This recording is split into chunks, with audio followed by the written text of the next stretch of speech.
في مرسمه الصغير بقلب دمشق القديمة يشكل الفنان محمد حاج قاب أجمل اللوحات الدمشقية بخطوط هندسية وألوان متناسقة، مضيفاً بصماته الخاصة عليها محافظاً على إرث الأجداد فيها. طبعاً أنا مصر على كلمة الفن الدمشقي، لأنه هذا الفن هو انبثق من مدينة دمشق وسطعت نوره لكل دول العالم. بكل دول العالم موجود فنون، يعني إذا رحنا على المغرب بنلاقي عندهم زخرفة، إذا رحنا على إيران بنلاقي عندها زخرفة، على العراق بنلاقي عندها زخرفة.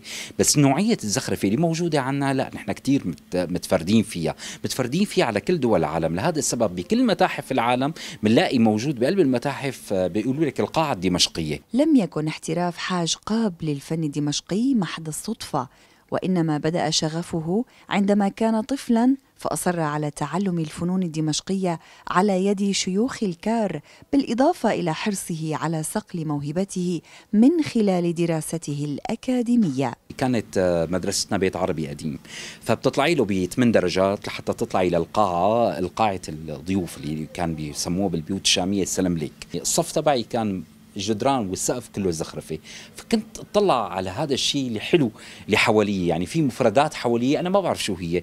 ما توقعت حالي يوم من الايامات انا وطفل اني يكون يوم من الايامات اشتغل فيها، ولكن بحبها. دمشق خرجت للعالم من أبولو دور يعني بالعصور الماضية لتاريخ اليوم هي عم تخرج. بقى محلاي أنا ما أمشي بهالمدينة اللي معباية زخرفة وما يطلعوا منها أبناء يجيدوا هذا الفن. انطلاقاً من أن الزخرفة الدمشقية تعبير عن هويتنا بحسب وصفه، رأى حاج قاب أن تأسيس مرسم يكون مركزاً لتدريب الأجيال الجديدة خطوة مهمة على طريق الحفاظ على حرفة عريقة ذاع صيتها في العالم. وجود دائما اطفال بيدخلوا لعندي للمحل، فانا دائما كنت شو بقول لهم عمو، يعني انا دائما بحكي هي الكلمه، بقول له في بالعالم بدمشق 8000 طبيب واكثر من هذا الرقم. على مستوى العالم في ملايين الاطباء. طيب عد المزخرفين كم واحد بمدينه؟ نحن بمدينه دمشق ما بنتجاوز ال100 شخص اللي بنشتغل بهي المهنه، فانت واحد من 100 ولا واحد من 8000 على مستوى مدينه ولا على مستوى رقم فلكي امام العالم. يقال إن أفضل طريقة للتغلب على الصعوبات هي الدخول فيها، فعندما أراد حاج قاب أن يفك أسرار هذه الحرفة قرر أن يتعلمها بحذافيرها، فاحترفها وأبدع فيها.